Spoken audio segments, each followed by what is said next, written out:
Electronic sound pop-up.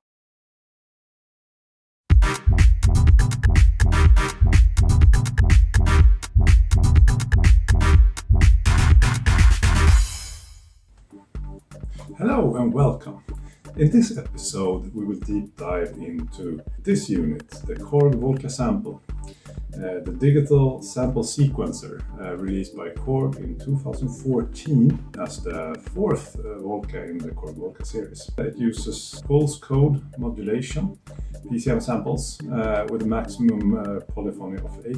It can contain up to 100 samples. The maximum storage is 4 megabytes, which can contain then 65 seconds of sampling. So this unit is the original Volca Sample, and I have also reset this unit now to factory settings. At current date, a Volca Sample 2 has been released, which has more memory size, and also it has a USB port, but this is an original or a Volca Sample. I might look into Volca Sample 2 in a later episode. Design-wise, it reminds me quite a lot by the early Akai samplers. I actually once owned a Akai S900 in my old studio. Unfortunately, I sold it. So now I don't have it anymore. I sold it in an era where computers started to be used much more, and the Akai S900 has a fantastic memory of like 750 kilobytes or something. So it's actually one old floppy disk of memory. So I think it could contain like 11 seconds of samples or something. So then actually the KORG Volca Sample is much more powerful. And it is actually a 16-bit sampler. I actually thought it was a 12-bit sampler, but it is actually a 16-bit sampler. But I think it can get some of the 12-bit crunch as well from this unit. Although this is a deep dive, we probably will only have time to scratch the surface. You can do a lot of software upgrades. I will add a link in the description to a couple of software upgrades you can run. There is also a possibility to change the samples using a mobile app and connect through the sync port. And you can also use that app to restore to factory settings. I will also add a link in the description to that. Good, but then to look a bit more into the features of this unit. So the Volca Sample has 10 different parts where you can assign different samples. You select what part you want to work with by clicking these different buttons, and as you see, then the light lights up showing what part is selected. So now I selected part 1. Then I can use the sample knob to select what sample I want to assign to this specific part. Then when I want to start using the pattern sequencer, I usually add at least the first samples using step mode. And you access that by pressing step mode, and then you assign where in the 16 which of the 16 steps you want the sample to play. So now I've added a kick drum to play on every fourth step in the 16 pattern sequencer. Then I can move on to add another sample. So now let's see, in slot number 2, let's add a hi-hat. There's a nice sound. Yet again, I choose step mode and arrange it like this.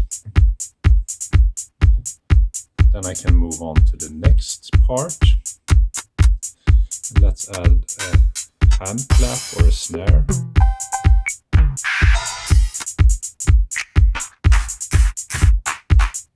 That's a nice sample.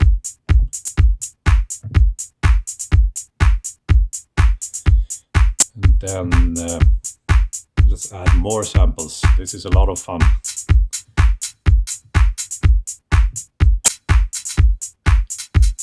Yeah, now we can use the rec function. So then I press rec, and then I can just play it when I want to add it.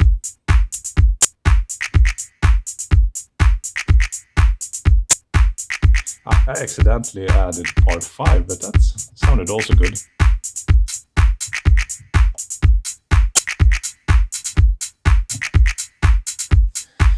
So now we have in parts 1 to 5 is playing the beat. Let's now try and add a bass sound or something.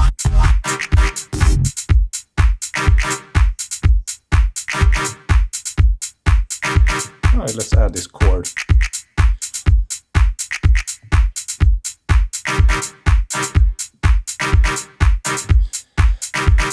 Now I'll go a bit more into the editing features.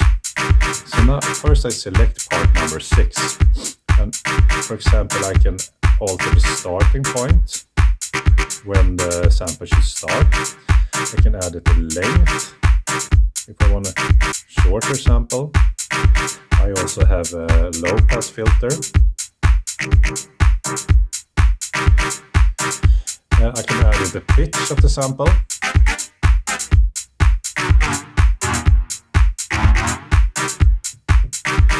I also have a pitch envelope where I can add a pitch attack or a pitch decay.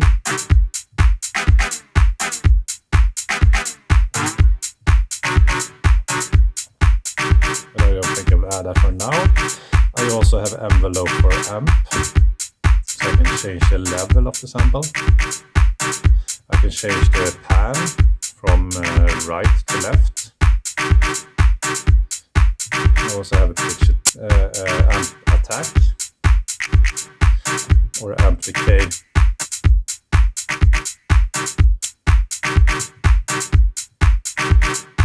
Furthermore, I can also add a reverb effect.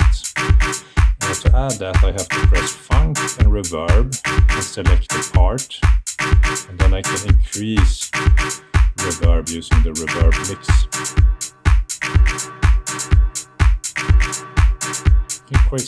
You can create some cool effects with this. I'll show you. So let's say I want to have a small build up. I can first use mute and take away the kick drum. Then I can select the chord, maybe work with the filter cutoff in combination with the reverb.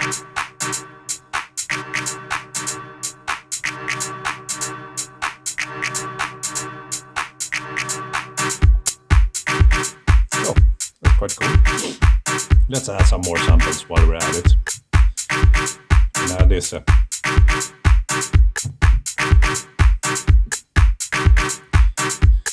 let's add also some more bass sound.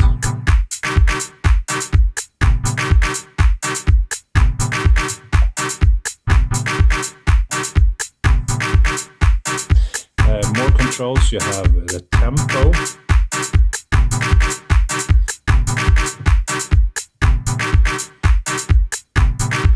You have also a swing function that you can use to increase the swing.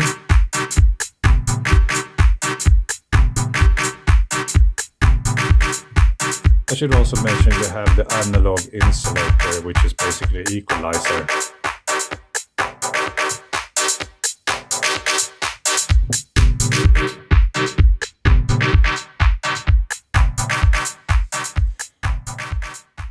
So let's now put the unit to the test. I'll connect it together with a Volca bass and create a let's party like it was the 90s chemical beat jam.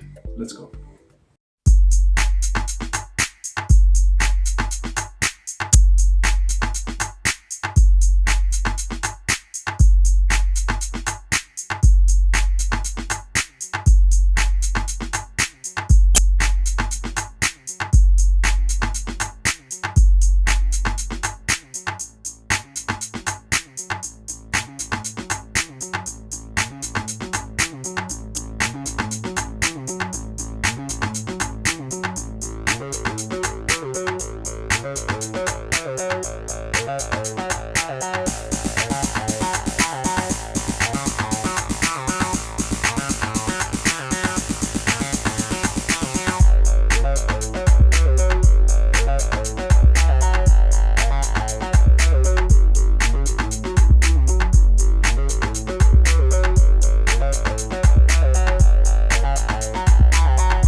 Okay, so as a summary, what do I think about the KORG Volca Sample?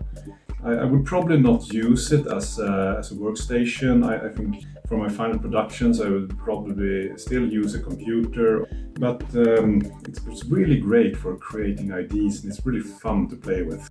And every time I sit and play around with it, I always come up with some new ideas for grooves or melodies or music styles. So A plus for fun to play with, and A plus for creativity and really good user interface. So as a final, I will do a short techno session combining the Volca sample also with some of the other KORG Volca units to create a real 4 to the floor techno groove.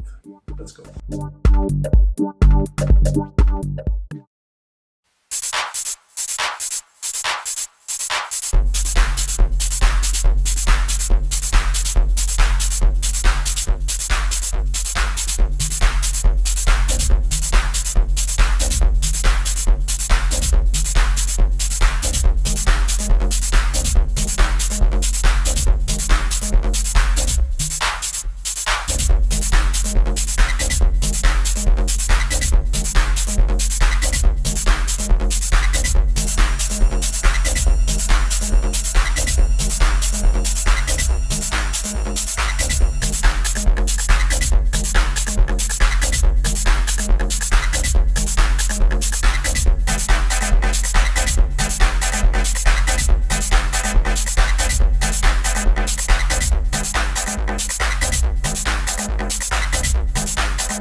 So that was it for this episode. Make sure to click that subscribe button, like and comment if you liked the episode. And until next time, ta-ta!